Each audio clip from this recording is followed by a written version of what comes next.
shortly. We are going to read the ending to chapter 2 because my video cut off, and then we will do chapter 3. So I do apologize to y'all that my video cut off. I don't know why it did. It was a real pain in the butt, actually. So we're going to put the Discord in here. I did have one person come in and stay, which was really exciting. I do believe... No, I did not.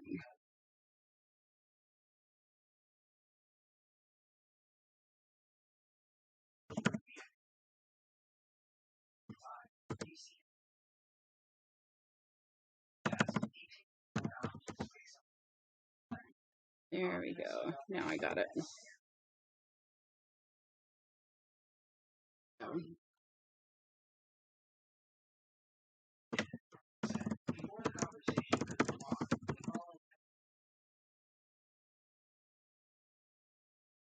All right. Now that I've got that, I can get invite.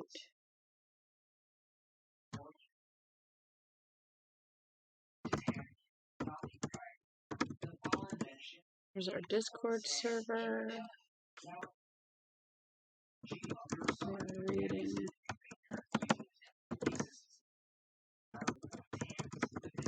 The Stand by Stephen King. We're going to keep all of our warnings in there. Let's stop it. A short story.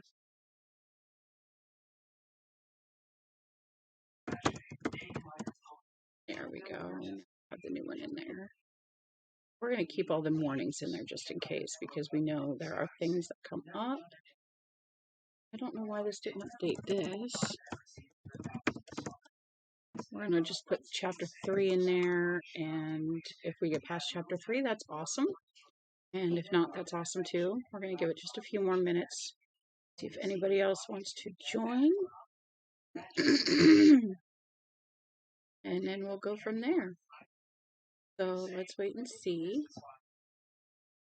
Get out of my garbage can. Thank you very much, little girl. You know, my butt sometimes she is. But that's okay. She can be a good puppy when she wants to be.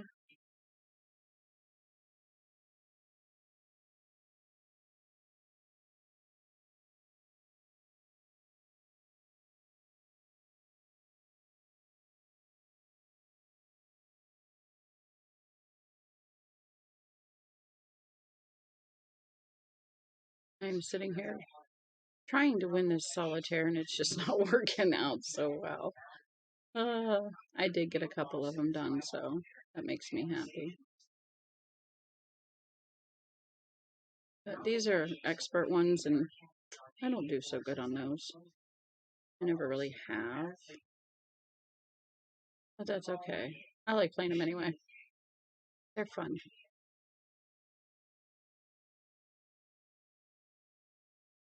But I will be shutting this off here in a minute.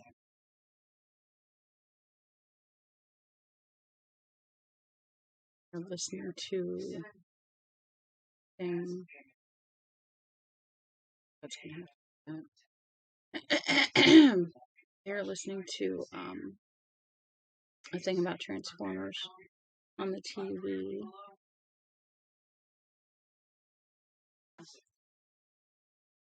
Ow. The heck? That's too funny. Hear them in there.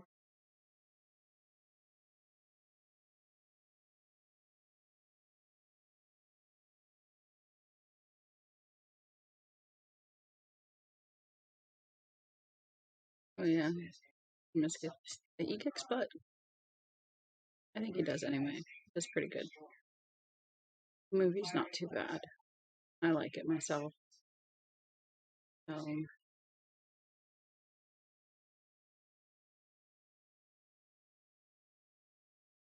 Yep. Alright. Shut that off.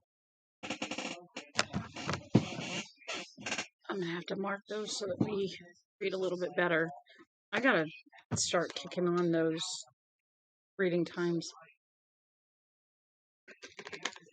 Yes, I love my mocha. I actually found some salted caramel mocha at Giant Eagle today. When it was part of their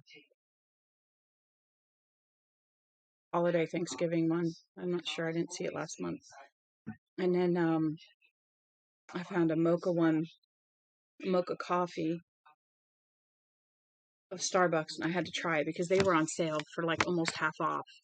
Normally they are 11, and today they were $6.99, which is really, really awesome. I mean, oh my good lord, I can't even talk. That's 4. Let's back up to. Oh, that's 2. I'm trying to find chapter 3 because my bookmark disappeared. There we are. Okay. We are actually going to read the last section of 2 because it got cut off, and I wasn't very happy about that. So we're going to do that. We're going to read this last little section, and then we'll go on to chapter 3. Depending on how much time we have, we'll continue on to 4 and go from there. We can get a couple chapters in a day, considering how thick this book is. It's like 76 chapters. We're going to be on this a couple weeks probably, so. But it does get very, very interesting. What are you eating? Excuse you. What are you doing? What are you doing? Really? Give me a second. Exactly what do you think you're eating? Move these over here. Put that in there. And what do you have? Move. Really? I'd like to know how you got a hold of that, considering it was in there. You need to stay out of that. Chew your own toys. Don't chew my stuff. You don't need to eat my stuff. No, you don't. You want to say hi? Oh, say hi, everybody. Hi, it's Phoebe. Here's you are. Here's your Phoebe. Here's your Phoebe. Ew. Your nose is all wet. Oh. Are you happy? Can I read now? Do I get to read? Look at in your fur. I don't know what you got in your fur. What? Oh. Oh. You had your food in there and you just won't eat it. You want to eat timbers instead. Yes, you do. Yes, you do. Can I have a bone, please? You want a different bone? There's a bone in here. You want a different one? Huh? See if there's a different one. Go get your bone. Go get your bone. No, you don't need that either. Go get your bone. What? Oh, I stopped petting and you want me to pet you. I guess I'm going to pet her while I read. Anyway. Yeah. So we left off, we'd read about Stu and them, and now we're reading about Franny. And the book does bounce back and forth between different characters, I do believe. Each chapter is about certain characters up to a certain point. So, yeah, there's one right here. There's a bone right there, you dummy. She's bullheaded is what she is. She's a Pitweiler. That one that was up on my lap. Hey, knock it off. Is a Pitweiler. Mama is a Rottweiler. And Daddy was a pit bull, I guess, with some St. Bernard in him. So he's not very big, but her brother is big. Her brother's big like Mama. She took over the pit bull feel and look, and he got the Rottweiler with the hidden face, huh? He's got a big face. He's got a big head. His head is bigger than yours. Are you gonna strangle me? I want to read. Can I read now? Is that okay? Yeah, I'll pet you. I can pet you and read at the same time. Yes, I can. All right. I'm Lady Rain. This is a Reader's Nook. We're going on to chapter 3 here in a minute of The Stand. It's very long, but it is very worth it. They didn't talk on the ride back to the public beach parking lot.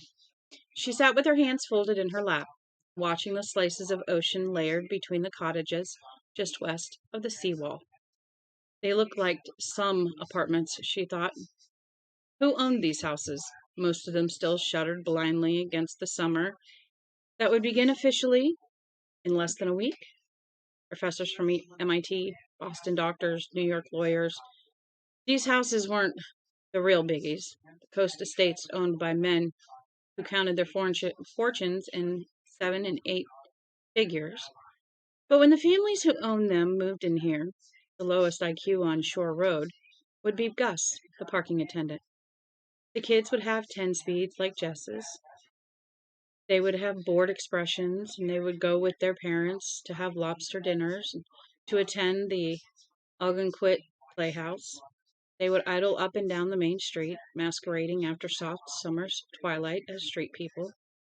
She kept looking out at the lovely flashes of cobalt between the crammed-together houses, aware that the vision was blurring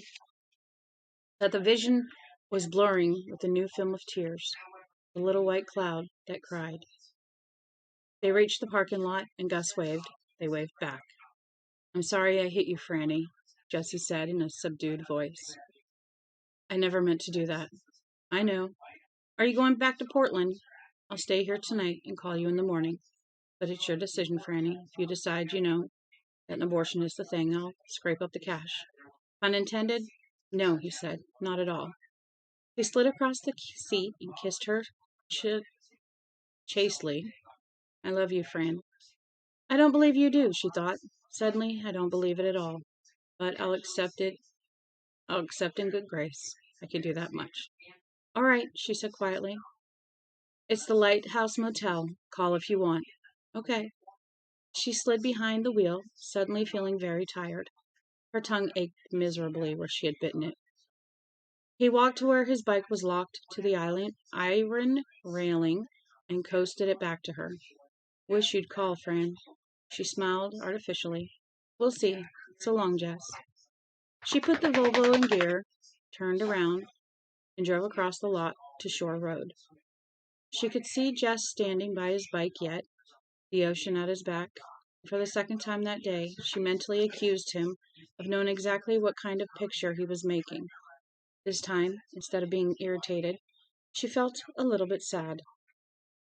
She drove on, wondering if the ocean would ever look the way it had looked to her before all of this had happened. Her tongue hurt miserably. She opened her window wider and spat, all white and all right this time. She could smell the salt of the ocean strongly, like bitter tears. Chapter 3. Norm Brewitt woke up at 10:15 in the morning to the sound of kids fighting outside the bedroom window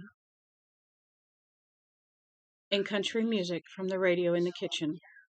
He went to the back door in his saggy shorts and undershirt, throwing it open, and yelled, "You kids! Shut your heads!" A moment's pause.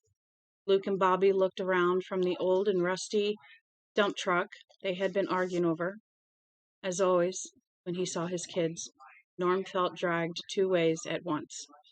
His heart ached to see them wearing hand-me-downs and Salvation Army give-outs, like the ones you saw the nigger children in East Arnett wearing.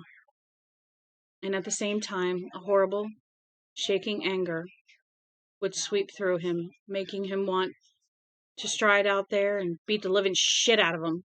"Yes, Daddy," Luke said in a subdued way. He was 9.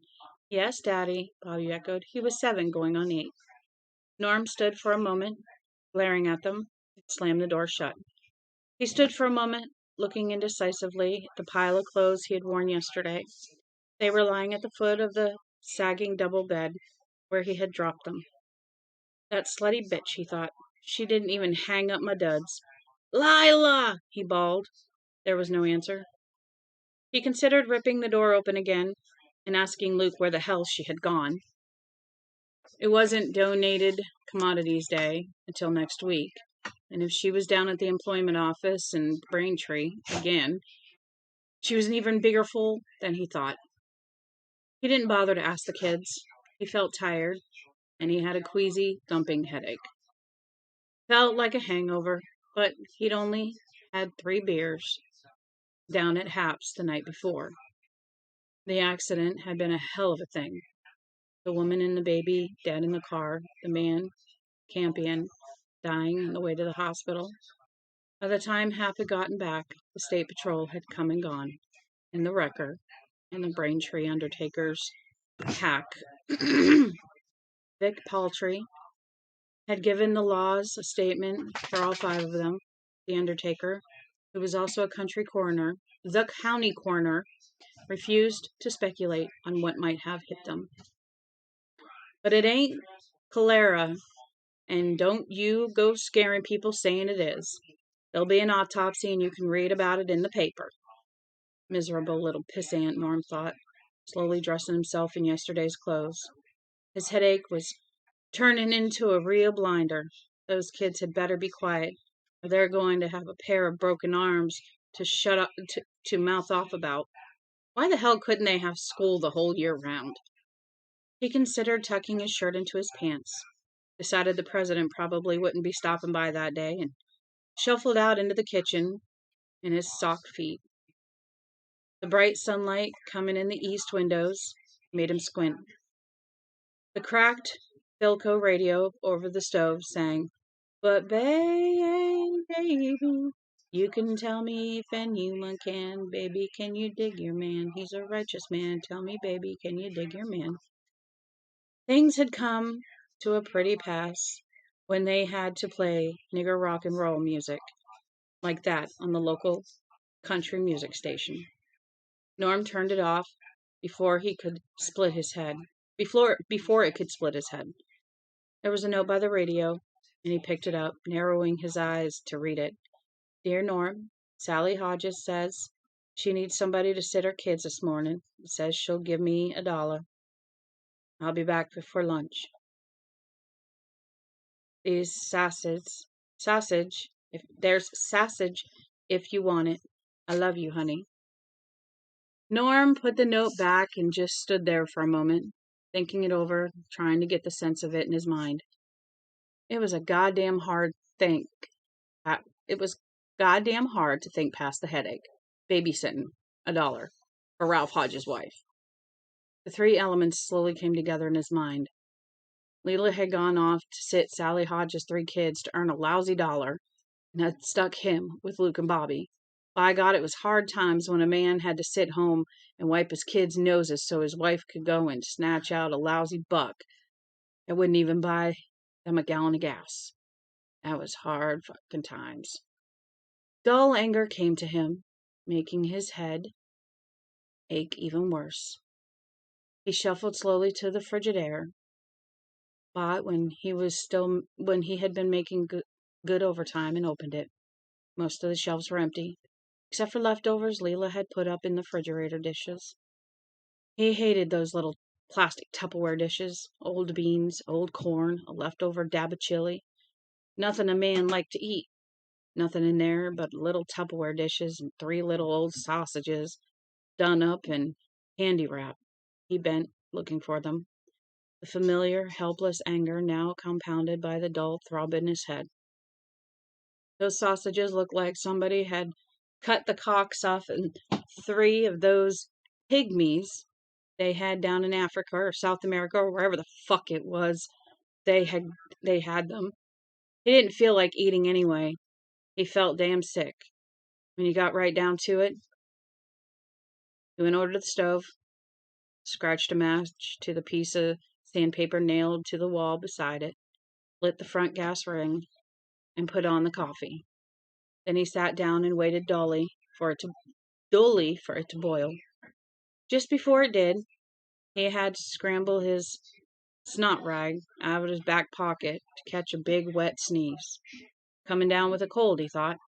Isn't that something nice on top of everything else? But it never occurred to him to think of the phlegm that had been running out of that fellow Campion's pump the night before. Hap was in the garage bay, putting a new tailpipe on Tony Leominster's Scout, and Vic Pelfrey was rocking back in the folding camp chair, watching him and drinking a Dr. Pepper when the bell dinged out front. Vic squinted. "It's State Patrol," he said. "Looks like your cousin there, Joe Bob." Okay. Hap came out from beneath the scout, wiping his hands on a ball of waste. Really? Mm-hmm. On his way through the office, he sneezed heavily. He hated summer colds. They were the worst. Joe Bob Brentwood,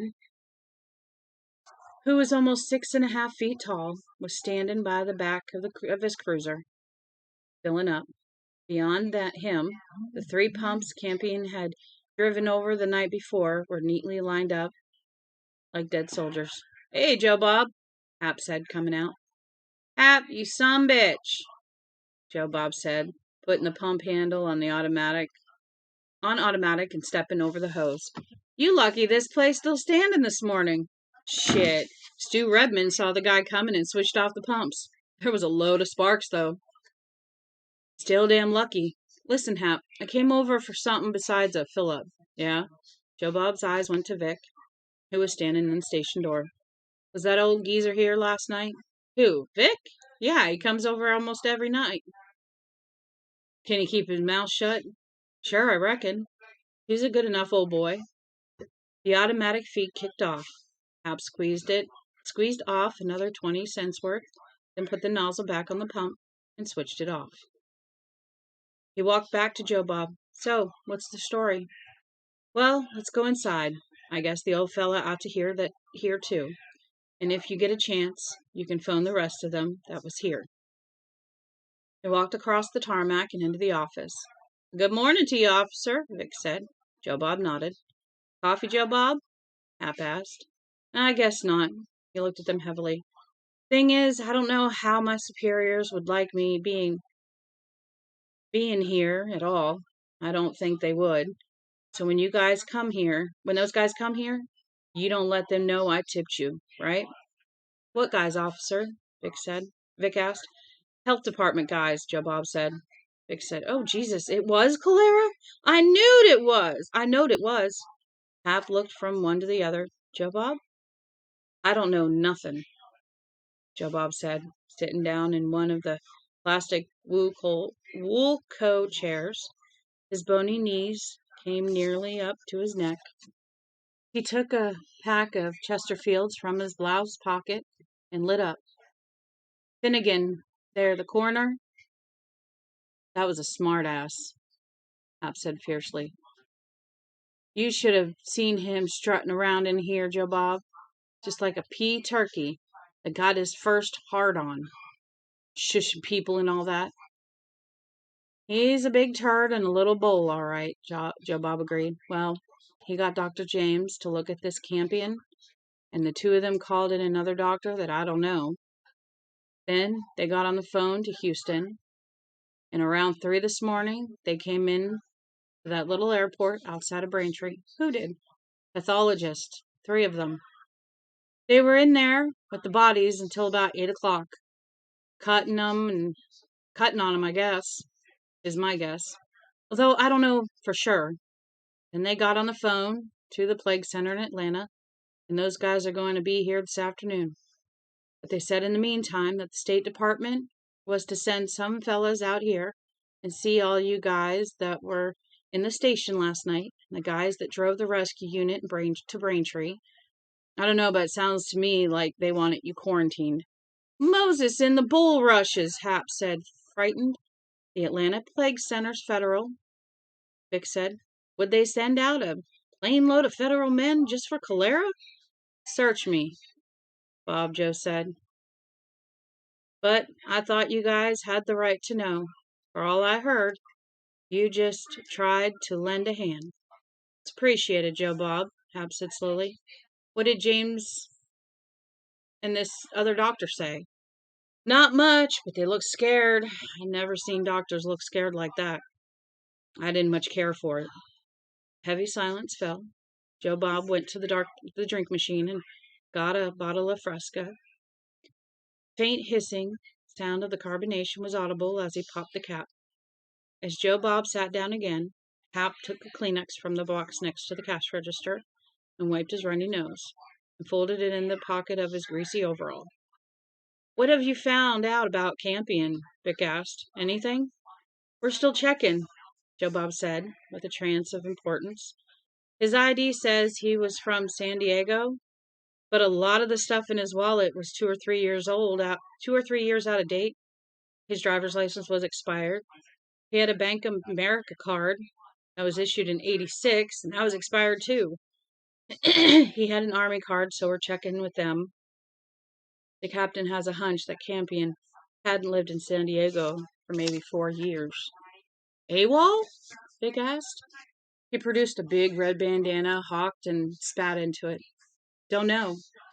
But his Army card said he was in until '97, and he was in civvies, and he was with his family, and he was a fuck of a long way from California. And listen to my mouth run. Well, I'll get in touch with the others and tell them what you said anyway, Hap said. Much obliged. Joe Bob stood up. Sure. Just keep my name out of it. I sure wouldn't want to lose my job. Your buddies didn't need to know who tipped you, do they? No, Hap said, and Vic echoed. As Joe Bob went to the door, Hap said a little apologetically, That's 5 even for gas, Joe Bob. I hate to charge you, but with things the way they are, that's okay, Joe Bob. Handed him a credit card. State's paying, and I got my credit slip to show why I was here. While Hap was filling out the slip, he sneezed twice. You want to watch that, Joe Bob said. Nothing any worse than a summer cold. Don't I know it? Suddenly, from behind them, Vic said, Maybe it isn't a cold. They turned to him. Vic looked frightened. I woke up this morning sneezing and hacking away like 60, Vic said. Had a mean headache, too. I took some aspirins, and it's gone back some, but I'm still full of snot. Maybe we're coming down with it. What that Campion had. What he died of. Hap looked at him for a long time, and as he was about to put forward all his reasons why it couldn't be, he sneezed again. Joe Bob looked at them, both gravely, for a moment, and then said, You know, it might not be such a bad idea to close the station, Hap, just for today. Hap looked at him scared, and tried to remember what all his reasons had been. He couldn't think of one. All he could remember was that he had also awakened with a headache and runny nose. Well, everyone caught a cold once in a while, but before that guy Campion had shown up, he had been fine. Just fine. The 3 Hodges kids were 6, 4, and 18 months. The 2 youngest were taking naps, and the oldest was out back digging a hole. Leila Brewitt was in the living room watching The Young and the Restless. She hoped Sally wouldn't return until it was over. Ralph Hodges had bought a big color TV when times had been better in Arnett, and Leila loved to watch the afternoon stories in color. Everything was so much prettier. She drew on her cigarette, and then let the smoke out in spasms as a raking cough seized her. She went into the kitchen and spat a mouthful of crap she had brought up down the drain. She had gotten up with the cough, and all day it felt like someone was tickling the back of her throat with a feather. She went back to the living room after taking a peek out the pantry window to make sure Bert Hodges was okay. A commercial was on now. 2 dancing bottles of toilet bowl cleaner. Leila let her eyes drift around the room and wished her home looked this nice. Sally's hobby was doing paint-by-numbers pictures of Christ, and they were all over the living room in nice frames. She especially liked the big one with the Last Supper mounted in back of the TV. It had come with 60 different oil colors, Sally had told her, and it took almost 3 months to finish. It was a real work of art. Just as her story came back on, baby Cheryl started to cry, a whooping, ugly yell broken by a burst of coughing. Leila put out her cigarette and hurried to the bedroom. Ava, the 4-year-old, was still fast asleep. Cheryl was lying on her back in her crib, and her face was going an alarming purple color. Her cries began to sound strangled. Leila, who was not afraid of the croup, after seeing both of her own through bouts with it, picked her up by the heels and swatted her firmly on the back. She had no idea if Dr. Spock recommended this sort of treatment or not, because she had never read him. It worked nicely on baby Cheryl. She emitted a foggy croak and suddenly spat an amazing wad of yellow phlegm out onto the floor. Better? Leela asked. Yes, said baby Cheryl. She was almost asleep again. Leela wiped up the mess with a Kleenex. She couldn't remember ever having seen a baby cough up so much snot all at once. She sat down in front of the Young and the Restless again, frowning. She lit another cigarette, sneezed over the first puff, and then began to cough herself. Chapter 4. It was an hour past nightfall. Starkey sat alone at a long table, sifting through sheets of yellow flimsy. Their contents dismayed him. He had been serving his country for 36 years, beginning as a scared West Point plebe. He had won medals, had spoken with presidents, had offered them advice, and on occasion his advice had been taken. He had been through dark moments before, plenty of them, but this, he was scared. So deeply scared he hardly dared admit it to himself. It was the kind of fear that could drive you mad. On impulse, he got up and went to the wall where the 5 blank TV monitors looked into the room. As he got up, his knee bumped the table, causing one of the sheets of flimsy to fall off the edge. It seesawed lazily down through the mechanically purified air and landed on the tile, half in the table's shadow, half out. Someone standing over it and looking down would have seen this. Ott confirmed. Seems reasonably strain-coded 848AB. Campion W. Sally. Antigen shift and mutation. High risk / excessive mortality. Incommunicably estimated. Repeat, 99.4%. Atlanta Plague Center understands. Top secret. Blue folder. Ends. PT 222312A. Starkey pushed a button under the middle screen, and the picture flashed on with the unnerving suddenness of solid-state components. It showed the Western California desert looking east. It was desolate, and the desolation was rendered eerie by the reddish-purple tinge of infrared photography. It's out there, straight ahead, Starkey thought. Project Blue. The fright tried to wash over him again. He reached into his pocket and pulled out a blue pill, what his daughter would call a downer. Names didn't matter. Results did. He dry swallowed it, his hard, unseamed face wrinkling for a moment as it went down. Project Blue. He looked at the other blank monitors and then punched up pictures on all of them. 4 and 5 shows labs. 4 was physics. 5 was viral biology. The ViBi lab was full of animal cages, mostly for guinea pigs, rhesus monkeys, and few dogs.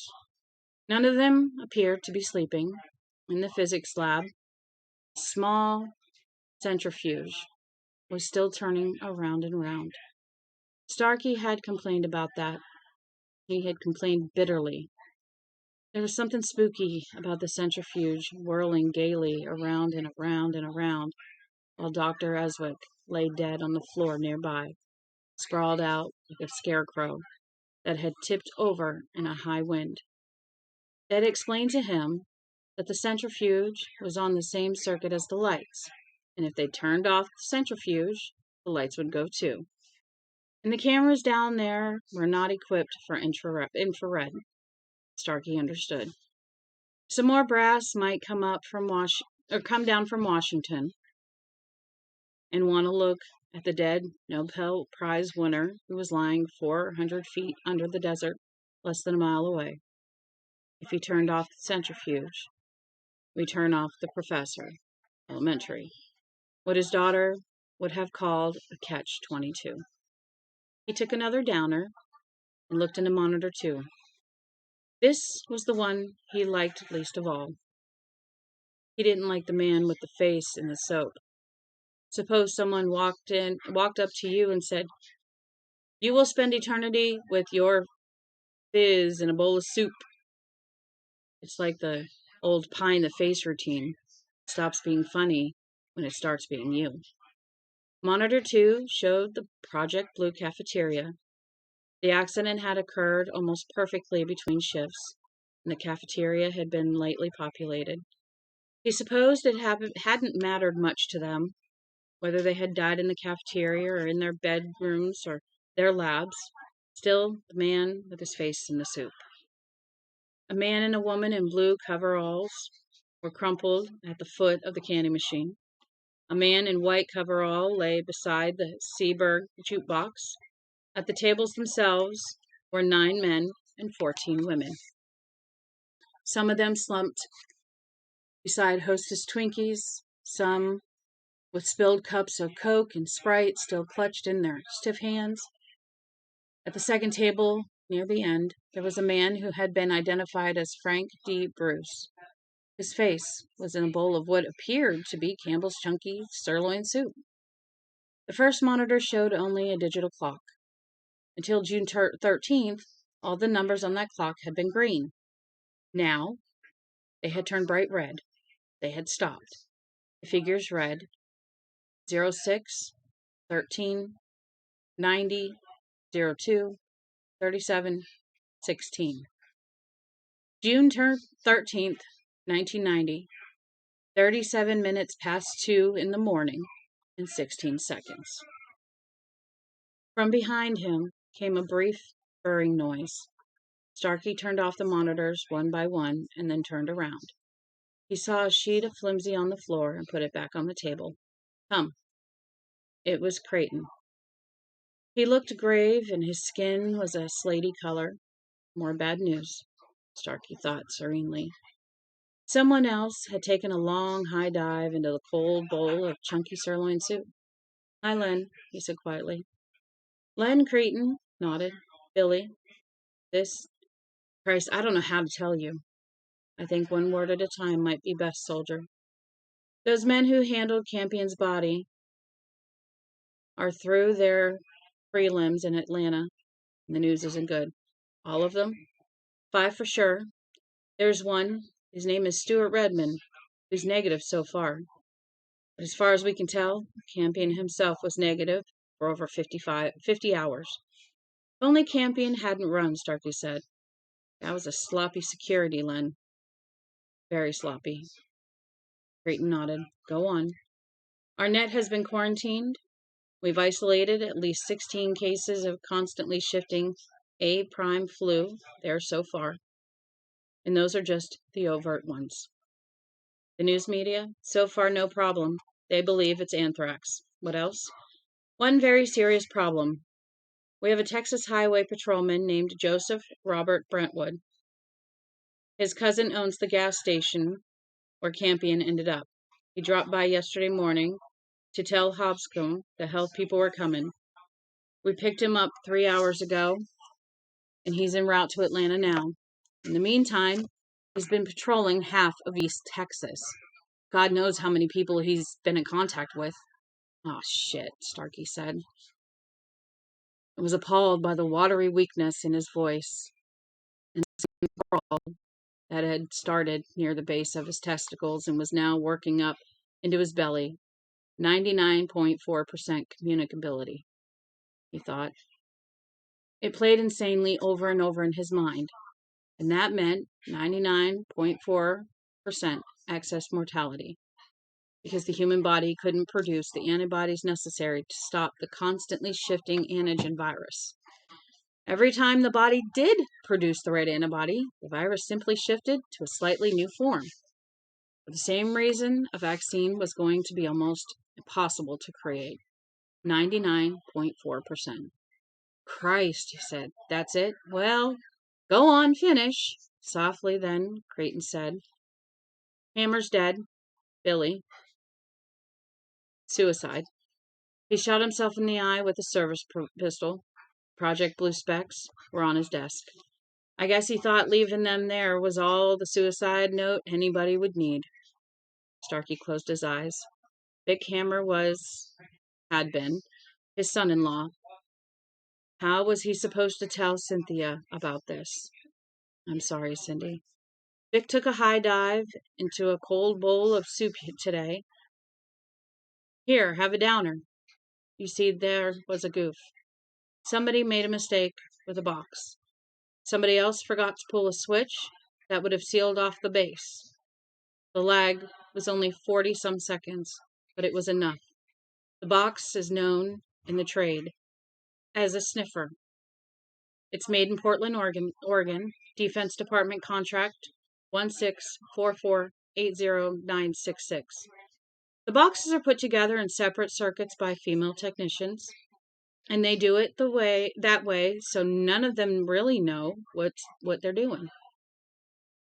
One of them was maybe thinking about what to make for supper, and whoever was supposed to check her box was maybe thinking about trading the family car.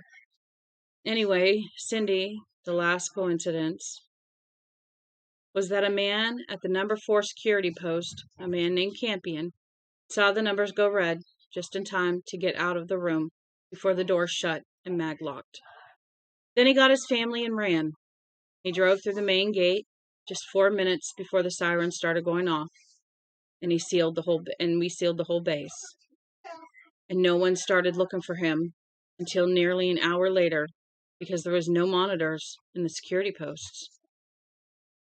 Somewhere along the line, you have to stop guarding the guardians, or everyone in the world would be a goddamn turnkey. And everybody just assumed he was in there, waiting for the sniffers to sort out the clean areas from the dirty ones. So he got him some running room, and he was smart enough to use the ranch trails, lucky enough not to pick any of the ones where his car would get bogged down.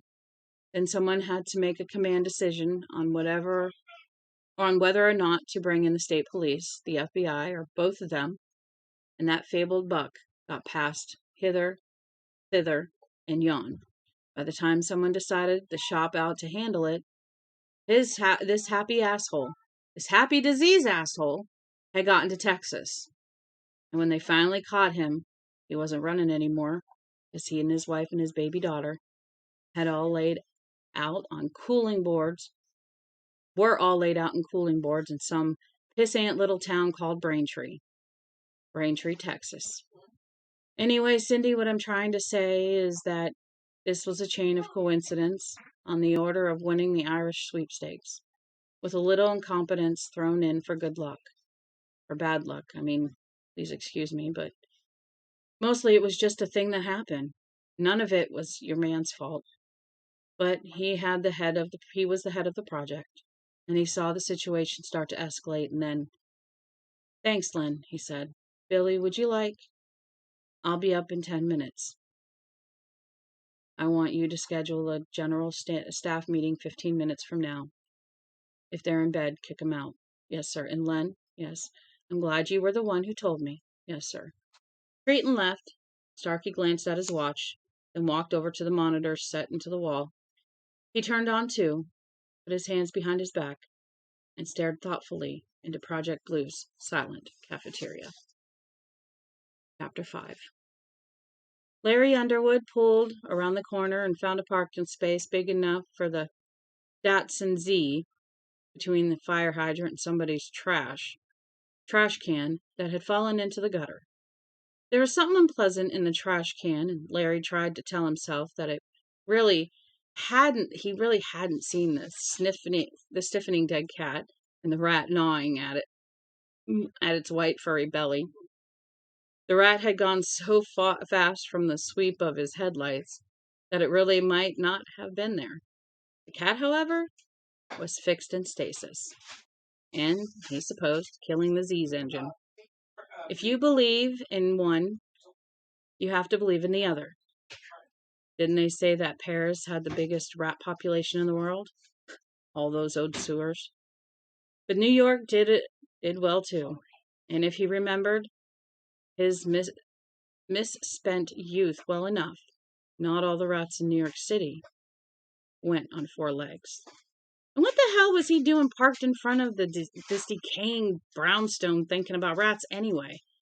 5 days ago, on June 14th, he had been in sunny Southern California, home of hopheads, freak religions, and the only CW clubs in the world with go-go dancers, and Disneyland. This morning, at 3:45, he had arrived on the shore of the other ocean, paying his toll to go across the Triborough Bridge. A sullen drizzle had been falling.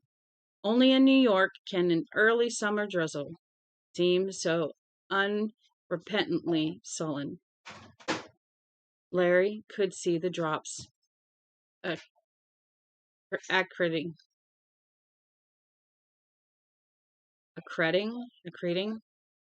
on the Z's windshield now. ACCRETING. And oh my gosh, intimations of dawn. Hey, young lady, Phoebe, you stop that right now. Hi, Harley. As intimations of dawn began to creep into the eastern sky. Dear New York, I've come home. Maybe the Yankees were in town. That might make the trip worthwhile. Take the subway up to the stadium, drink beer, eat hot dogs, and watch the Yankees wallop the piss out of Cleveland or Boston.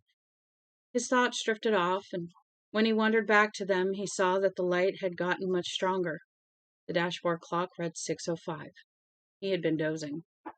The rat had been real, he saw. The rat was back. The rat had dug himself quite a hole in the dead cat's guts. Larry's empty stomach did a slow forward roll. He considered keeping the horn to scare it away for good, but the sleeping brownstones, with their empty garage cans standing sentinel duty, daunted him. He slouched lower in the bucket seat so he wouldn't have to watch the rat eating breakfast. Just a bit, my good man, and then back to the subway system. Going out to Yankee Stadium this evening? Perhaps I'll see you, old chum, although I really doubt that you'll see me. The front of the building had been defaced with spray can slogans, cryptic and ominous. Chico 116 093, Little Abbey number 1! Exclamation point. When he had been a boy, before his father died, this had been a good neighborhood. 2 stone dogs had guarded the steps leading up to the double doors. A year before he took off for the coast, vandals had demolished the one on the right from the forepaws up. Now they were both entirely gone, except for one rear paw of the left dog. The body it had been called into creation to support had entirely vanished. Perhaps decorating some Puerto Rican junkie's crash pad, maybe 093 or Little Abbey number 1, had taken it. Maybe the rats had carried it away to some deserted subway tunnel one dark night. For all he knew, maybe they had taken his mother along too. He supposed he should at least climb the steps and make sure her name was still there under the apartment 15 mailbox. But he was too tired. No, he would just sit here and nod off, trusting to the last residue of reds in his system to wake him up around 7. Then he would go see if his mother still lived here. Maybe it would be best if she was gone. Maybe then he wouldn't even bother with the Yankees. Maybe he would just check in to the Biltmore, sleep for 3 days, and then head back into the Golden West. In this light, in this drizzle, with his legs and head still throbbing from the Bringtown, New York. Oh my gosh. From the Bringdown, New York had all the charm of a dead whore. His mind began to drift away again, mulling over the last 9 weeks or so, trying to find some sort of key that would make everything clear and explain how you could butt yourself against stone walls for 6 long years, playing the clubs, making demo tapes, doing sessions, the whole bit, and then suddenly make it in 9 weeks. Trying to get that straight in your mind was like trying to swallow a doorknob. There had been an answer, he thought, an explanation that would allow him to reject the ugly notion that the whole thing had been a whim, a simple twist of fate, in Dylan's words. He dozed deeper, arms crossed on his chest, going over it, and mixed up in all of it was this one thing, like a low and sinister counterpoint. One note at the threshold of audibility, played on the synthesizer, heard in a migraine-y sort of way that acted on you like a premonition, a rat digging into a dead cat's body. Munch, munch. Just looking for something tasty here. It's a law of the jungle, my man. If you're in the trees, you gotta swing. It had really started 18 months ago. He had been playing with the tattered remnants in a Berkeley club, and a man from Columbia had called. Not a biggie, just another toiler in a vinyl vineyards. Neil Diamond was thinking of recording one of his songs, a tune called Baby, Can You Dig Your Man? Come here. You stop that. Why are you barking? There ain't no reason for it. Now stop. Diamond was doing an album, all his own stuff except for the old Buddy Holly tune, Peggy Sue Got Married. And maybe this Larry Underwood tune. Question was, would Larry like to come up and cut a demo of the tune and sit in on the session? Diamond wanted a second acoustic guitar, and he liked the tune a lot. Larry said yes. The session lasted 3 days. It was a good one. Larry met Neil Diamond, also Robbie Robertson, also Richard Perry. He got mention on the album's inner sleeve and got paid union scale. But Baby, Can You Dig Your Man never made the album. On the second evening of the session, Diamond had come up with a new tune of his own, and that made the album instead. Well, the man from Columbia said, that's too bad, it happens. Tell you what, why don't you cut the demo anyway? I'll see if there's anything I can do. So Larry cut the demo and then found himself back out on the street. In LA, times were hard. There were a few sessions, but not many. He finally got a job playing guitar in a supper club, crooning things like Softly As I Leave You and Moon River, while elderly cats talked business and sucked up Italian food.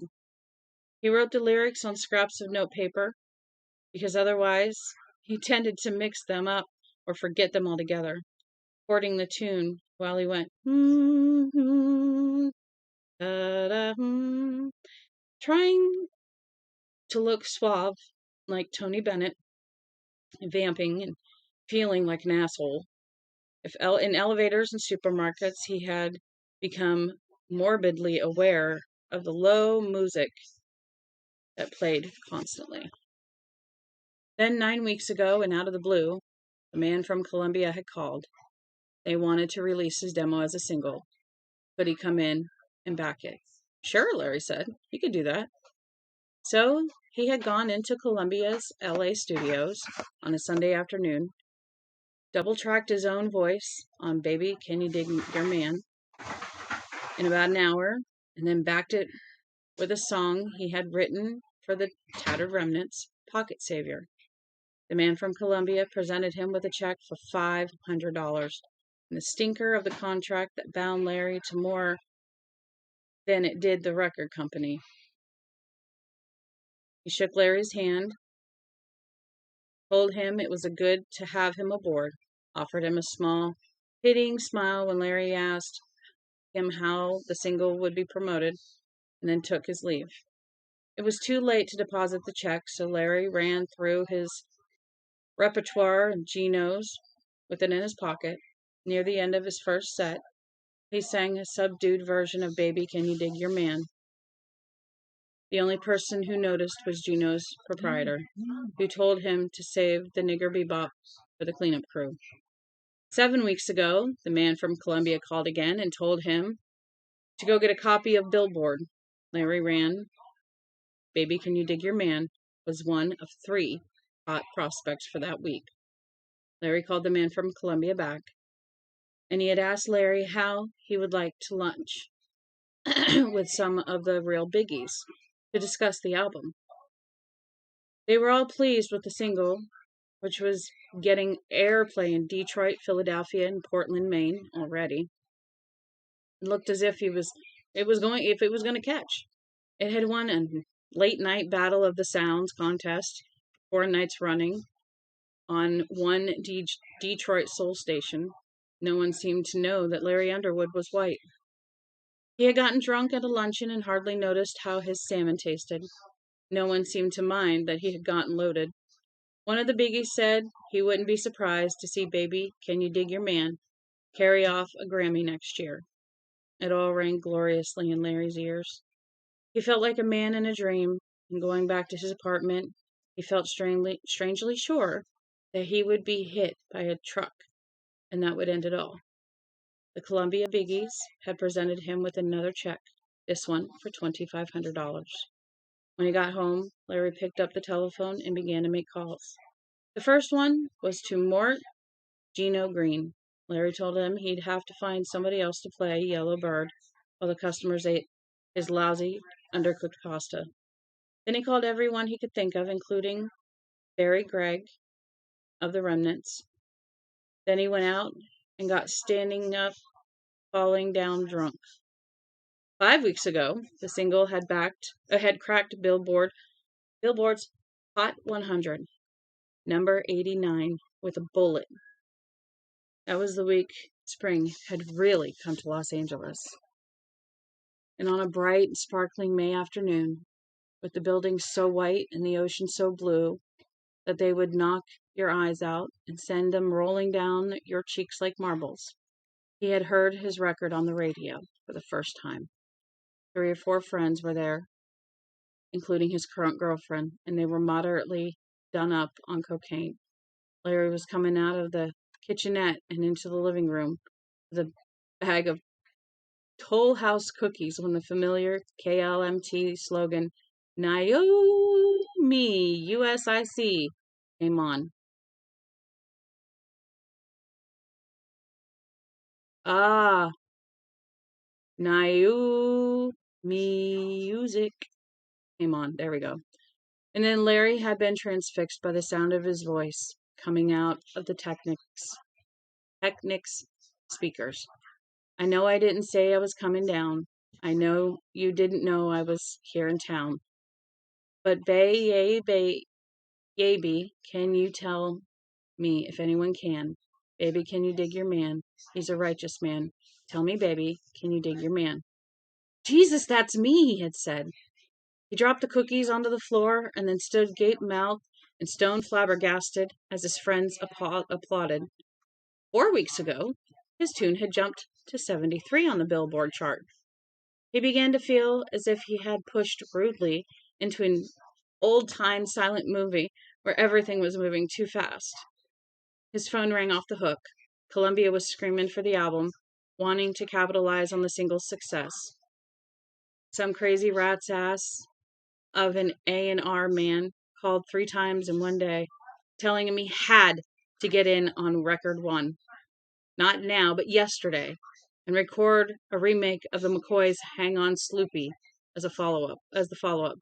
Monster, this moron kept shouting. Only follow-up that's popular, Lair. He had never met this guy, and already he wasn't even Larry, but Lair. It'll be a monster. I mean a fucking monster. Larry at last lost his patience and told the monster shouter that, given a choice between recording Hang On Sloopy and being tied down and receiving a Coca-Cola enema, he would pick the enema. And then he hung up. The train kept rolling just the same. Assurances that this could be the biggest record in 5 years poured into his dazed ears. Agents called by the dozen. They all sounded hungry. He began to take uppers, and it seemed to him that he'd heard his song everywhere. One Saturday morning, he heard it on Soul Train and spent the rest of the day trying to make himself believe that yes, that had actually happened. It became suddenly hard to separate himself from Julie, the girl he had been dating since his gig at Gino's. She introduced him to all sorts of people, few of them people he really wanted to see. Her voice began to remind him of the prospective agents he heard over the telephone. In the long, loud, acrimonious argument he split with her, she had screamed at him that his head would soon be too big to fit through a recording studio door, that he owed her $500 for dope, and that he was the 1990s answer to Zagar and Evans. She had threatened to kill herself. Afterward, Larry felt as if he had been through a long pillow fight in which all the pillows had been treated with a low-grade poison gas. They had begun cutting the album 3 weeks ago, and Larry had withstood most of the for your own good suggestions. He used what leeway the contract gave him. He got 3 of the tattered remnants, Barry Craig, Al Spillman. What are you doing? Are you looking out the window? Al Spillman and Johnny McCall, and 2 other magicians he had worked with in the past, Neil Goodman and Wayne Stuckey. They cut the album in 9 days, absolutely all the studio time they could get. Columbia seemed to want an album based on what they thought would be a 20-week career, beginning with Baby, Can You Dig Your Man, and ending with Hang On Sloopy. Larry wanted more. The album cover was a photo of Larry in an old-fashioned clawfoot tub full of suds. Written on the tiles above him, in a Columbia's secretary's lipstick, were the words Pocket Savior and Larry Underwood. But Larry absolutely bulked, and they had finally settled for it contains the hit single sticker on the shrink wrap. 2 weeks ago, the single hit number 47, and the party had started. He had rented a Malibu beach house for a month, and after that, things got a little hazy. People wandered in and out, always more of them. He knew some, but mostly they were strangers. He could remember being huckstered by even more agents who wanted this to further his great career. He could remember a girl who had bum-tripped and gone screaming down the bone-white beach as naked as a nuthatch. He could remember snorting coke and chasing it with tequila. He could remember being shaken awake on Saturday morning, it must have been a week or so ago, to hear Casey Kasem spin his record as the debut song at number 36 in America's Top 40.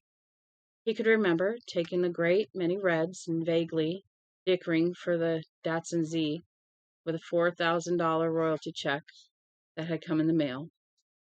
And then it was June 13th, 6 days ago, the day Wayne Stuckey asked Larry to go for a walk with him down the beach. It had only been 9 in the morning, but the stereo was on both TVs, and it sounded like an orgy was going on in the basement playroom. Larry had been sitting in an overstuffed living room chair, wearing only underpants, and trying owlishly to get the sense from the Superboy comic book. He felt very alert, but none of the words seemed to connect to anything. There was no gestalt. A Wagner piece was thundering from the squad speakers, and Wayne had to shout 3 or 4 times to make himself understood. Then Larry nodded. He felt as if he could walk for miles. But when the sunlight struck Larry's eyeballs like needles, he suddenly changed his mind. No walk, His eyes had been turned into magnifying glasses, and soon the sun would shine through them long enough to set his brains on fire. His poor old brains felt tinder dry. Wayne, gripping his arm firmly, insisted. They went down to the beach, over the warming sand to the darker brown hardback, and Larry decided that it had been a pretty good idea after all. The deepening sound of the breakers coming home was soothing. A gull, working to gain altitude, hung straining. What are you doing? In the blue sky, like a sketched white letter M. Wayne tugged his arm firmly. Come on. Larry got all the miles he had felt he could walk, except that he no longer felt that way.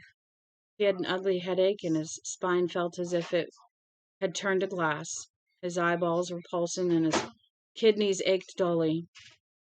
An amphetamine hangover is not as painful in the morning as the morning after the night you got through a whole fifth of Four Roses. But it was not as pleasant as, say, Belle and Rachel Welch would be, or Raquel Welch would be. If he had another couple of uppers, he could climb neatly to the top of his eight ball that wanted to run him down. He reached into his pocket to get them, and for the first time became aware that he had clad only in skivvies that had been fresh 3 days ago. Wayne, I want to go back.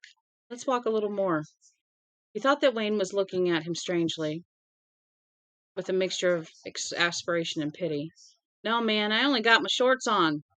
I'll get picked up for indecent exposure.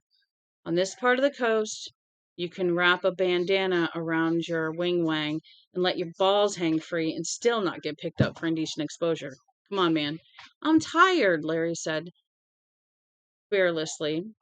He began to feel pissed at Wayne. This was Wayne's way of getting back at him, because Larry had hit, and he, Wayne, only had a keyboard credit on the new album. He was no different than Julie. Everybody hated him now. Everybody had a knife out. His eyes blurred with easy tears. Come on, man, Wayne repeated, and they struck off up the beach again. They had walked perhaps another mile, and double cramps struck the big muscles in Larry's thighs. He screamed and collapsed onto the sand. It felt as if twin stilettos had been planted in his flesh at the same instant. Cramps, he screamed. Oh, man, cramps! Wayne squatted beside him and pulled his legs out straight. The agony hit again, and then Wayne went to work, hitting the knotted muscles, kneading them. At last, the oxygen-starved tissues began to loosen. Larry, who had been holding his breath, began to gasp. Oh, man, he said. Thanks, that was bad. Sure, Wayne said, without much sympathy. I bet it was, Larry. How are you now? Okay, but let's just sit, huh? Then we'll go back. I want to talk to you. I had to get you out here, and I wanted you straight enough so you could understand what I was laying on you. What's that, Wayne? He thought, here it comes, the pitch. But what Wayne said seemed so far from a pitch that for a moment he was back at the Superboy comic, trying to make sense of the 6-word sentence. The party's got to end, Larry. Huh? The party. When you go back, you pull all the plugs, give everybody their car keys, thank everybody for a lovely time, and see them out the front door. Get rid of them. I can't do that, Larry said, shocked. You better, Wayne said. But why, man? This party's just getting going. Larry, how much has Columbia paid you up front? Why would you want to know? Larry asked slyly. Do you think I want to suck off you, Larry? Think. Larry thought, and with dawning bewilderment, he realized there was no reason why Wayne Stuckey would want to put an arm on him. He hadn't really made it yet. Was scuffling for jobs like most of the people who had helped Larry cut the album. But unlike most of them, Wayne came from a family with money. He was on good terms with his people. Wayne's father owned half of the country's third largest electronic games company. And the Stuckeys had a modestly palatial home in Bel Air. Bewildered, Larry realized that his own sudden good fortune probably looked like small bananas to Wayne. No, I guess not, he said gruffly. I'm sorry, but it seems like every tin horn cockroach chaser west of Las Vegas. How much? How much? Larry thought it over. $7,000 up front, all told. They're paying you quarterly royalties on a single and biannually on the album, right? Wayne nodded. They hold it until the eagle screams, the bastards. Cigarette? Larry took one and cupped the end for a light. Do you know how much this party's costing you? Sure, Larry said. You didn't rent the house for less than $1,000. Yeah, that's right. It had actually been $1,200 plus a $500 damage deposit. He paid the deposit and half the month's rent, a total of $1,100, owing $600. How much for dope? Wayne asked. Oh man, you gotta have something. It's like cheese for Ritz crackers. There was pot, there was Coke. How much? Come on. Fucking DA, Larry said sulkily. 500 and 500. And it was gone the second day. Hell it was, Larry said startled. I saw 2 bowls when we went out this morning, man. Most of it was gone, but yeah, man, don't you remember the deck? Wayne's voice suddenly dropped into an amazingly good parody of Larry's own drawling voice. Just put it on my tab, Dewey. Keep 'em full. Larry looked at Wayne with dawning horror. He did remember a small, wiry guy with a peculiar haircut, a wiffle cut that had called it 10-15 years. They had called it 10-15 years ago. A small guy with a wiffle haircut and a T-shirt reading "Jesus is coming and he pissed." And the guy seemed to have good dope, practically falling out of his asshole. He could even remember telling this guy, Dewey, the deck, to keep his hospitality bowls full and put it on his tab. But that had been days ago. Wayne said, You're the best thing to happen to Dewey Deck in a long time, man. How much is he into me for? Not bad on pot. Pot's cheap. 1,200. $8,000 on Coke. For a minute, Larry thought he was going to puke. He goggled silently at Wayne. He tried to speak, and he could only mouth 90 to 100. Inflation, man, Wayne said. You stay out of that. Yeah, you stay out of my box. There you go. You want the rest? Larry didn't want the rest, but he nodded. There was a color TV upstairs. Someone ran the chair through it. I guess 300 for repairs. The wood paneling downstairs has been gouged to hell. 400, with luck. The picture window facing the beach got broken the day before yesterday. 300. The shag rug in the living room totally kaput. Cigarette burns, beer, whiskey. 400. I called the liquor store, and they're just as happy with their tab as the deck is with his. 600. 600 for booze? Larry whispered. Blue horror had encased him up to the neck. Be thankful most of them have been scoffing beer and wine. You've got a $400 tab down at the market, mostly for pizza, chips, tacos, all that good shit. But the worst is the noise. Pretty soon the cops are going to land. Le flics, disturbing the peace. And you've got 4 or 5 heavies doing up on heroin. There's 3 or 4 ounces of Mexican brown in the place. Is that on my tab too? Larry asked hoarsely. No, the deck doesn't mess with heroin. That's an organization item, and the deck doesn't like the idea of cement cowboy boots. But if the cops land, you can bet the bust will be on your tab. But I didn't know. Just a babe in the woods, yeah. But your total tab for this little shindy so far comes to over $12,000, Wayne said. You went out and picked the Z off the lot. How much did you put down? 25, Larry said numbly. He felt like crying. So what have you got until the next royalty check? Couple thousand? That's about right, Larry said. Unable to tell Wayne he had less than that, about 800, split evenly between cash and checking. Larry, you listen to me, because you're not worth telling twice.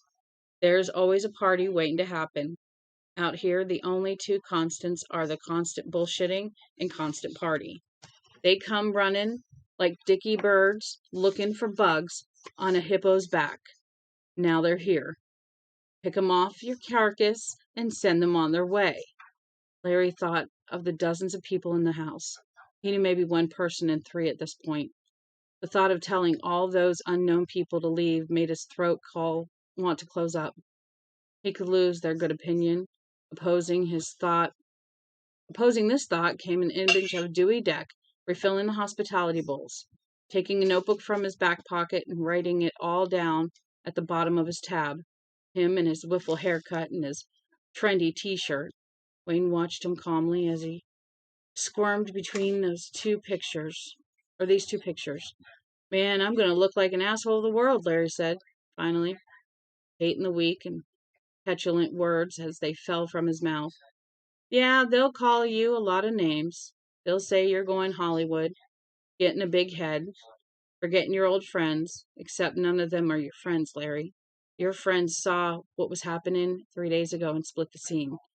It's no fun to watch a friend who's like pissed his pants and doesn't even know it. So why tell me? Larry asked, suddenly angry.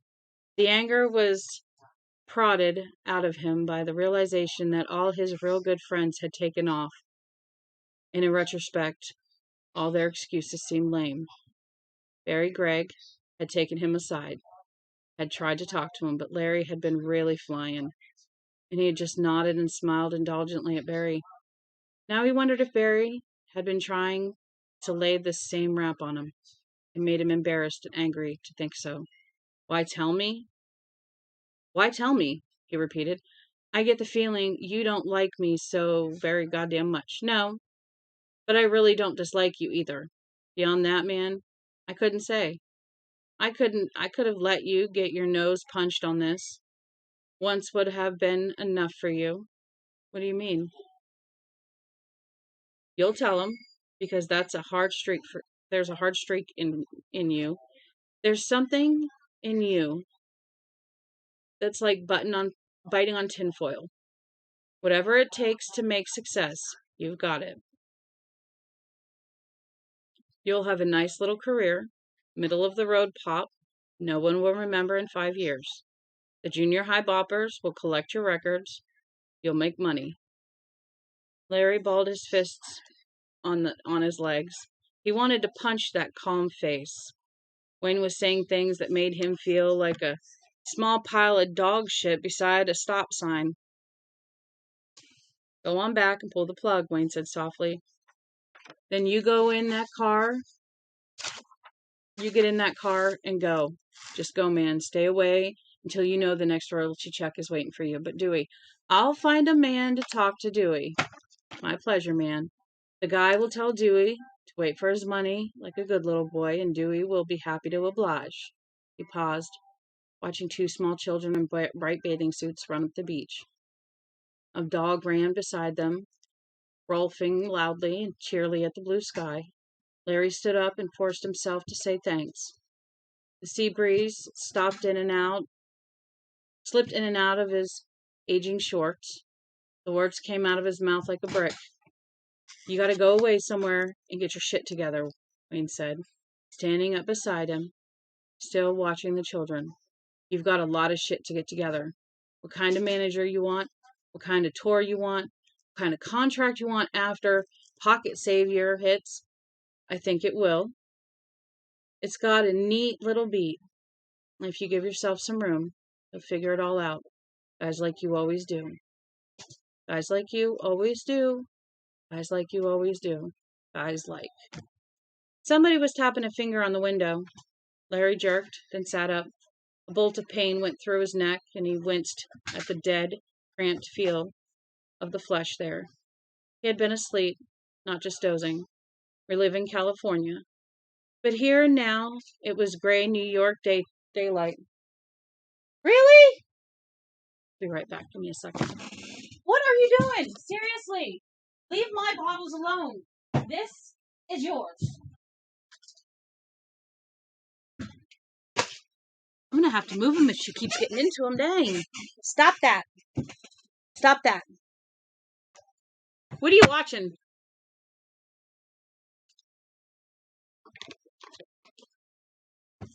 Can somebody...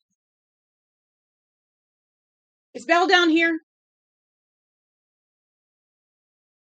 Hey, is Belle down here? Belle? Yes, please let him out. All right, back to where we were. But here and now it was gray New York daylight, and the finger tapped again. He turned his head cautiously and painfully and saw his mother, wearing a black net scarf over her hair, peering in. For a moment, they just stared at each other through the glass, and Larry felt curiously naked, like an animal being looked at in a zoo. Then his mother looked over, smiling, and he cranked the window down. "Mom? I knew it was you," she said in a clearly flat tone. "Come on out of there. Let me see what you look like standing up." Both legs had gone to sleep. Pins and needles tingled from the balls of his feet as he opened the door and got out. He had never expected to meet her this way, unprepared and exposed. He felt like a sentry who had fallen asleep at his post, suddenly called to attention. He had somehow expected his mother to look smaller, less sure of herself, a trick of the years that had matured him and left her just the same. But it was almost uncanny, the way she caught him, the way she had caught him. When he was 10, she used to wake him up on Saturday mornings after she thought he had slept long enough by tapping one finger on his closed bedroom door.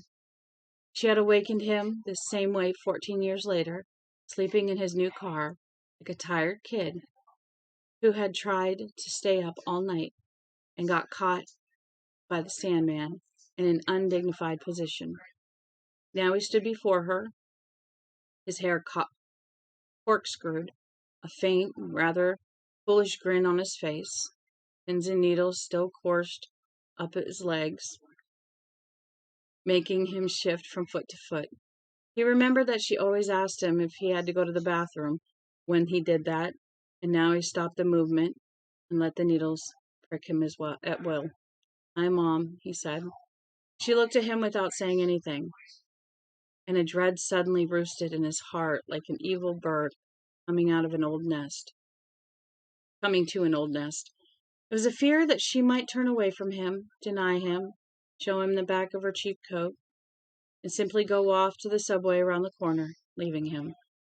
Then she sighed, the way a man will sigh before picking up a heavy bundle, and when she spoke, her voice was so natural and so mildly, rightly pleased that he forgot his first impression. "Hi, Larry," she said. "Come on upstairs. I knew it was you when I looked out the window. I already called in sick at my building. I got sick time coming." She turned to lead him back up the stairs between the vanished stone dogs. He came 3 steps behind her, catching up, wincing at the pins and needles. "Mom?" She turned back to him and he hugged her. For a moment, an expression of fright crossed her features, as if she expected to be mugged rather than hugged. Then it passed, and she accepted his embrace and gave back her own. The smell of her sachet slipped up his nose. The smell of her sachet slipped up his nose, evoking unexpected nostalgia, fierce, sweet, and bitter. For a moment he thought he was going to cry, and was smugly sure that she would. It was a touching moment. Over her sloped right shoulder, he could see the dead cat lying half in and half out of the garbage can. And she pulled away. Her eyes were dry. "Come on, I'll make you some breakfast. Have you been driving all night?" "Yes," he said, his voice slightly hoarse with emotion. "Well, come on, elevator's broken, but it's only 2 floors. It's worse for Mrs. Halsey, with her arthritis. She's on 5. Don't forget to wipe your feet. If you track in, Mr. Freeman will be on me like a shot. I swear. Gosh, and can smell dirt. Dirt's his enemy, all right." They were on the stairs now. "Can you eat 3 eggs? I'll make toast too, if you don't mind. Pumpernickel, come on." He followed her past the varnished stone dogs and looked a little wildly at where they had been, just to reassure himself that they were really gone, that he was not shrunk 2 feet, that the whole decade of the 1980s had not vanished back into time. She pushed the doors open, and they went in. Even the dark brown shadows and the smells of cooking were the same. Oh yeah, I think we're going to do good. Alice Underwood fixed him 3 eggs, bacon, toast, juice, coffee. When he had finished all but the coffee, he lit a cigarette and pushed back from the table. She flashed the cigarette a disapproving look, but said nothing. That restored some of his confidence. Some, but not much. She had always been good at biding her time. She dropped the iron spider skillet into the gray dishwater, and it hissed a little. She hadn't changed much, Larry was thinking. A little older. She would be 51 now, a little grayer, but there was still plenty of black left in that sensibly netted head of hair. She was wearing a plain gray dress, probably the one she worked in. Her bosom was still the same large comber blooming out of the bodice of the dress, a little larger if anything. Mom, tell me the truth. Has your bosom gotten bigger? Is that the fundamental change? He started to tap cigarette ashes into his coffee saucer. She jerked it away and replaced it with an ashtray she always kept in the cupboard. The saucer had been sloppy with coffee, and it had seemed okay to tap in it. The ashtray was clean, reproachfully spotless, and he tapped into it with a slight pang. She could bide her time, and she could keep springing small traps on you until your ankles were all bloody and you were ready to start gibbering. So you come back, Alice said, taking a new Brillo from the table talk pie dish and putting it to work on the skillet. What brought you? Well, Ma, this friend of mine clued me into the facts of life. The assholes travel in packs, and this time they are after me. I don't know if a friend is the right word for him. He respects me musically, about as much as I respect the 1910 Fruit Gum Company. But he got me to put on my traveling shoes, and wasn't it Robert Frost who said, home is a place that when you go there, they have to take you in? Aloud he said, I guess I got to missing you, Mom. She snorted. That's why you wrote me often? I'm not much of a letter writer. He pumped a cigarette slowly up and down. Smoke rings formed from the tip and drifted off. You can say that again. Smiling, he said, I'm not much of a letter writer, but you're still smart to your mother. That hasn't changed. I'm sorry, he said. How have you been, Mom? She put the skillet in the drainer, pulled the sink stopper, and wiped the lace of soap suds from her reddened hands. Not so bad, she said, coming over to the table and sitting down. My back pains me some, but I got my pills. I make it all right. You haven't thrown it out of whack since I left? Oh, once, but Dr. Holmes took care of it. Mom, those chiropractors are just frauds, he bit his tongue. Are what? He shrugged uncomfortably in the face of her hooked smile. You're free, white, and 21. If he helps you, fine. She sighed and took a roll of wintergreen lifesavers from her dress pocket. I'm a lot more than 21, and I feel it. Want one? He shook his head at the lifesaver she had thumbed up. She popped it into her own mouth instead. You're just a girl yet, he said with a touch of his old bantering flattery. She had always liked it, but now it brought only a ghost of a smile to her lips. Any new men in your life? Several, she said. How about you? Nah, he said seriously. No new men. Some girls, but no new men. He had hoped for laughter, but got only the ghost smile again. I'm troubling her, he thought. That's what it is. She doesn't know what I want here. She hasn't been waiting for 3 years for me to show up after all. She only wanted me to stay lost. Same old Larry, she said. Never serious. Never got engaged? Never seen anybody steady? I play the field, Mom. You always did. At least You never came home to tell me you'd got some nice Catholic girl in a family way. I'll give you that. You were either very careful, very lucky, or very polite. He strove to keep a poker face. It was the first time in his life that she had ever mentioned sex to him, directly or obliquely. Anyway, you're gonna learn, Alice said. They say bachelors have all the fun. Not so. You just get old and full of sand, nasty, the way that Mr. Freeman is. He's got that sidewalk level apartment, and he's always standing there in the window, hoping for a strong breeze. Larry grunted. I hear that song you got on the radio. I tell people that's my son, that's Larry. Most of them don't believe it. You've heard it? He wondered why she hadn't mentioned that first, instead of going into all the piddly shit. Sure, all the time on that rock and roll station the young girls listen to, WROK. Do you like it? As well as I like any of that music. She looked at him firmly. I think some of it sounds suggestive, lewd. He found himself shuffling his feet and forced himself to stop. It's just supposed to sound passionate, Mom. That's all. His face suffused with blood. He had never expected to be sitting in his mother's kitchen discussing passion. The place for passion's the bedroom, she said curtly, closing off any aesthetic discussion of his hit record. Also, you did something to your voice. You sound like a nigger. Now?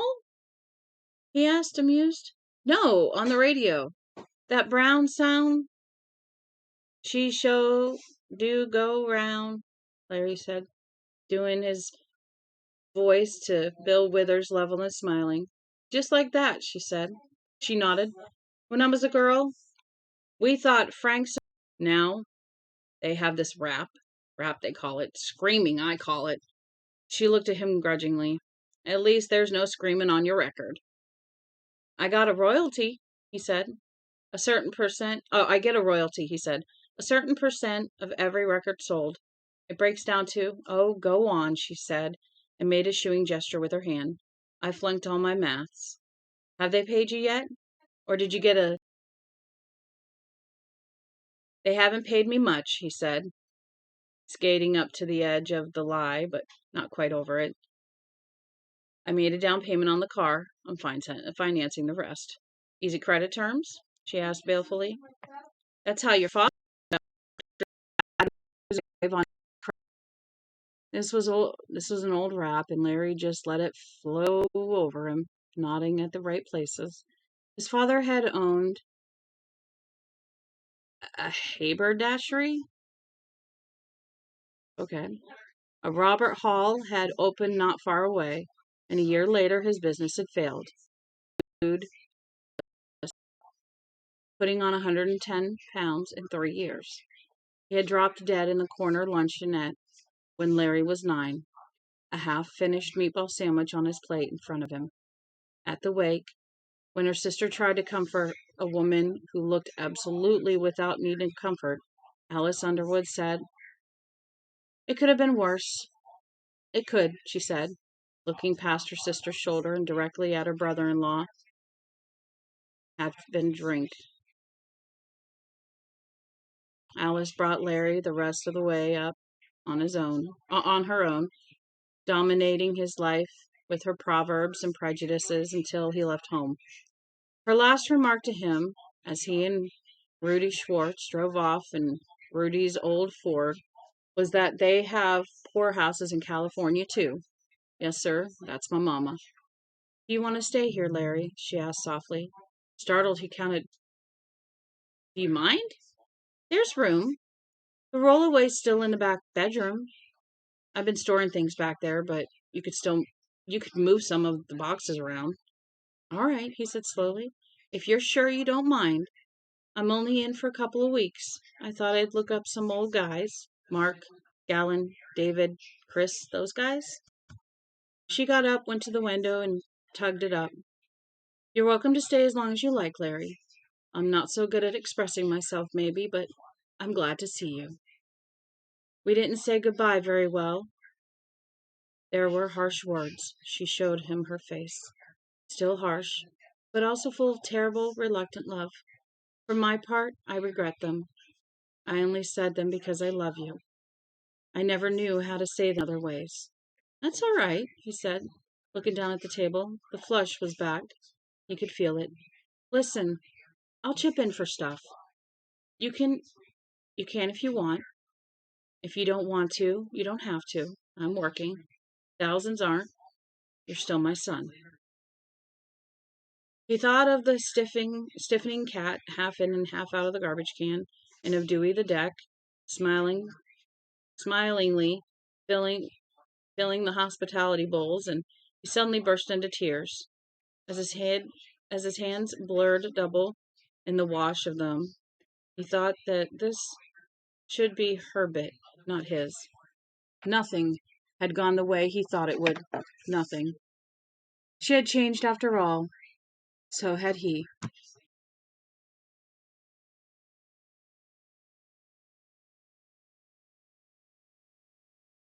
But not as he had suspected.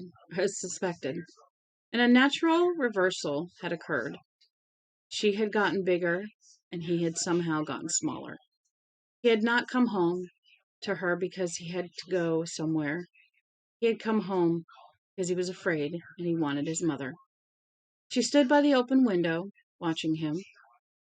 The white curtains fluttered in on the damp breeze, obscuring her face, not hiding it entirely, but making it seem ghostly. Traffic sounds came in through the window.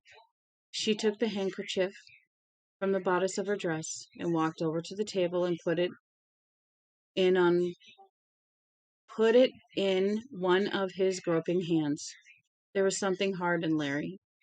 She could have taxed him with it, but to what end?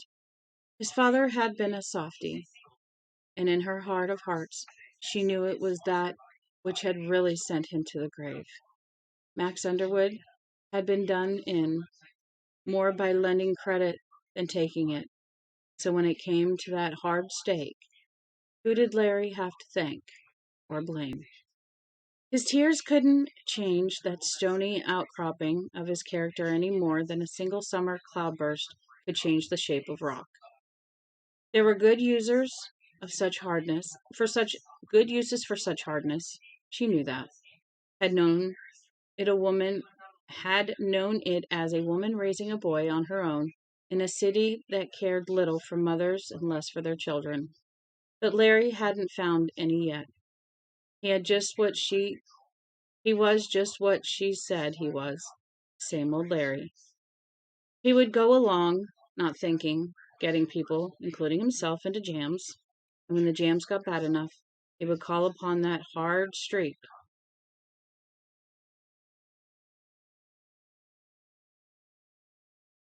to extricate himself.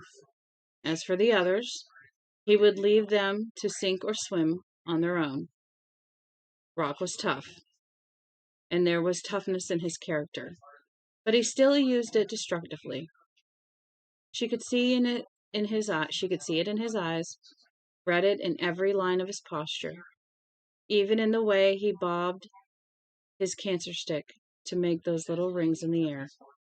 He had never sharpened that hard piece of him into a blade to cut people with, and that was something. But when he needed it, he was still calling on it as a child did, as a bludgeon to beat his way out of traps he had dug him for himself. Once she had told herself Larry would change. She had. He would. But this was no boy in front of her. This was a grown man, and she feared that his days of change, the deep and fundamental sort her minister called a change of soul rather than one of heart, were behind him. There was something in Larry that gave you a bitter zing of hearing chalk screech on a blackboard. Deep inside, looking out, was only Larry. He was the only one allowed inside his heart, but she loved him. She also thought there was good in Larry. Good, great good. It was there. But this late on it would take nothing short of a catastrophe to bring it out. There was no catastrophe here, only her weeping son. You're tired, she said. Clean up. I'll move the boxes and you can sleep. I guess I'll go in today after all. She went down the short hall to the back room, his old bedroom, and Larry heard her grunting and moving boxes. He wiped his eyes slowly. The sound of traffic came in the window. He tried to remember the last time he had cried in front of his mother. He thought of the dead cat. She was right. He was tired. He had never been so tired. He went to bed and slept for nearly 18 hours. We are going to stop there for tonight. I don't know where my bookmark went. It disappeared though. We're going to stop there for tonight. We will read more tomorrow. Oh, I know where it went. I was going to use a different bookmark. That's why. Because the book is so tall that my bookmark is really not working out. So I'm going to use a different one after I fix the book cover here. There we go. We got 3, 4, and 5 in tonight. That was pretty good. There we go. So we got those in. I think we did really well. I need to put up here that we started the stand today. So we read 1 and 2. And then tonight we read 3 through 5. That's pretty good. We did really good. 5 chapters in one day. That's pretty darn good. I think so anyway. I gotta get up and move around, and I don't know why I'm yawning so much, but I think we did good. So join the Discord if you guys want. Like I said, we had 1 person. I really, really appreciate that. And I hope... Oh, crap. I'm hoping everything will be all right as we go. Oh, no. Oh, you gotta get a cord. Great.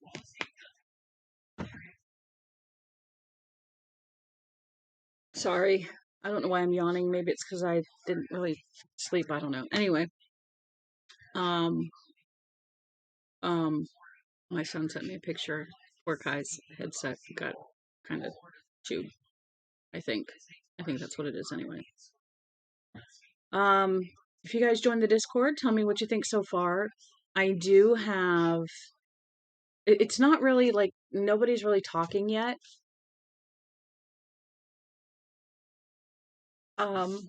You are more than welcome to comment on any books, talk in the general chat, just say hello, tell me where you're from, start a conversation. Hey, anybody there? I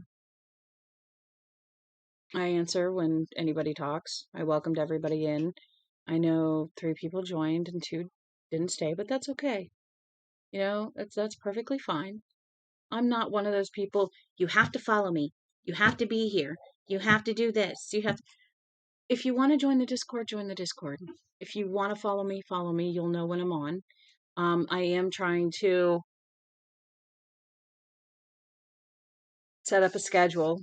I keep forgetting that on the main channel page, or actually in my settings, I can actually set up a schedule.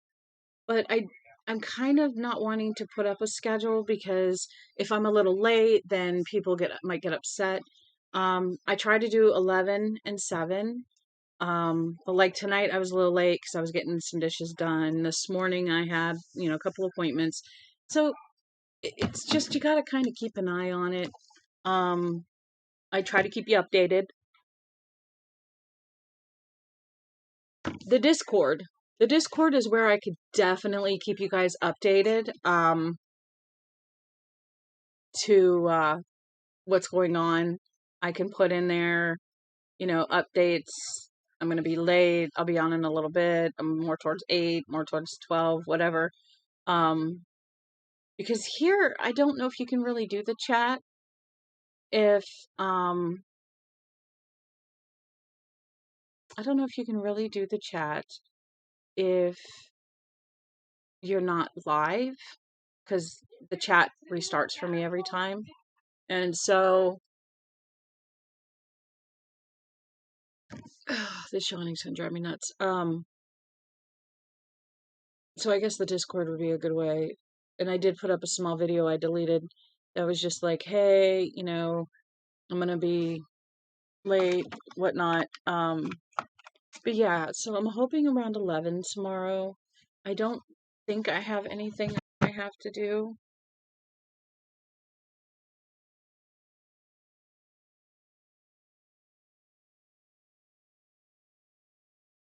Holy shit, his cord is expensive. Let me check real quick. I don't think I have anything tomorrow. Uh-oh. Nope. Nothing for me except for my reading. Our little book club, our little book club. That's what I call it. It's a book club. Why not? I mean, if you think about it, we are reading together. We are talking about different books. And yes, I redid some of the background up here. I closed my desk a little. I added some more books. There's the Stephen King's, and then I added the Tolkien series, which is the Lord of the Rings and the Silmarillion.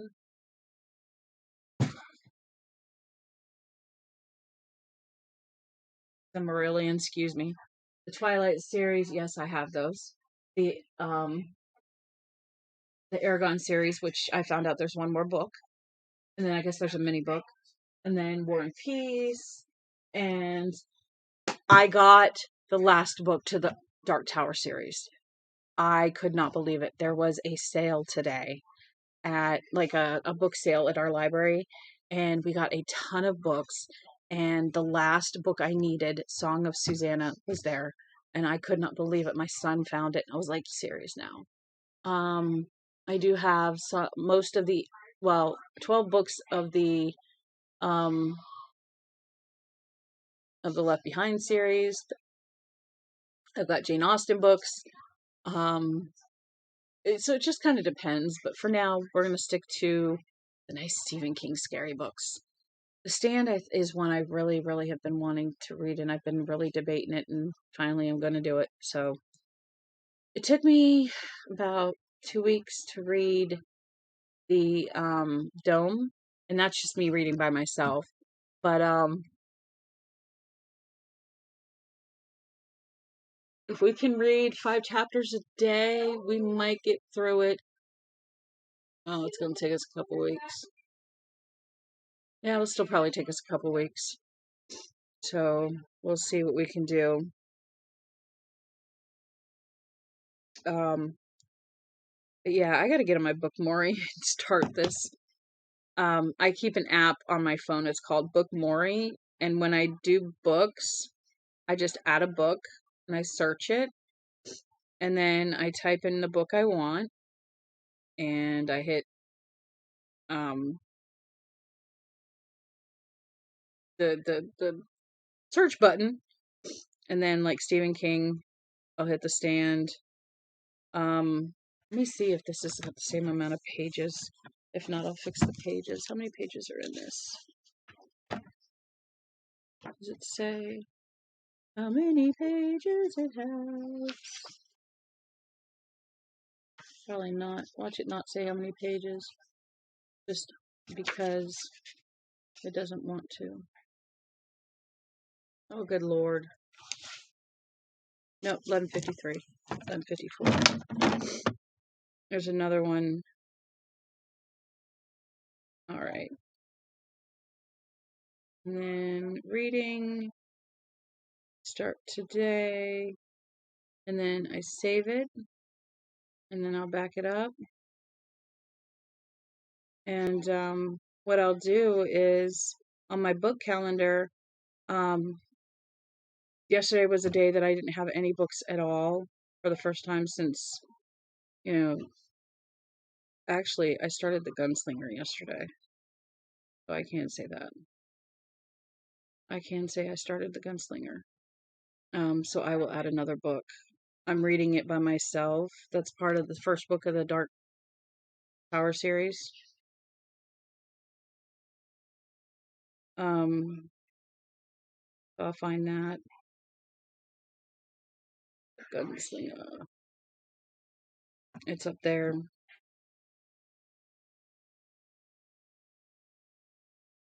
So yeah, I have read a book every single day since July. Yeah. So when I look at my calendar, I have a book for every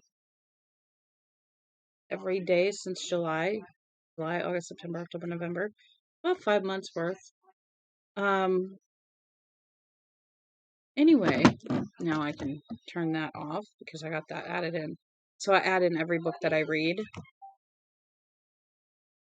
I don't even know if I did Autopsy Room. I'll have to look. I think I did. Anyway, I am going to let you guys go because if not, I will sit here and talk and talk and talk forever. Yes, I did. The Lawnmower Man, The Boogeyman, Gray Matter, the Children of the Corn when we read that, Trucks, The Autopsy Room 4, The Road Virus. That was quite the one. So, anywho, I'm gonna let you guys go, and I will see you very soon, tomorrow morning, actually.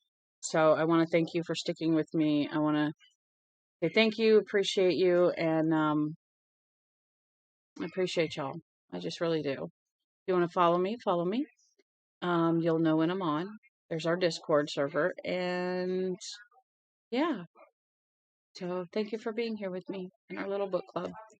I love y'all so much. Thank you so much. All right. You guys have a good night. Bye.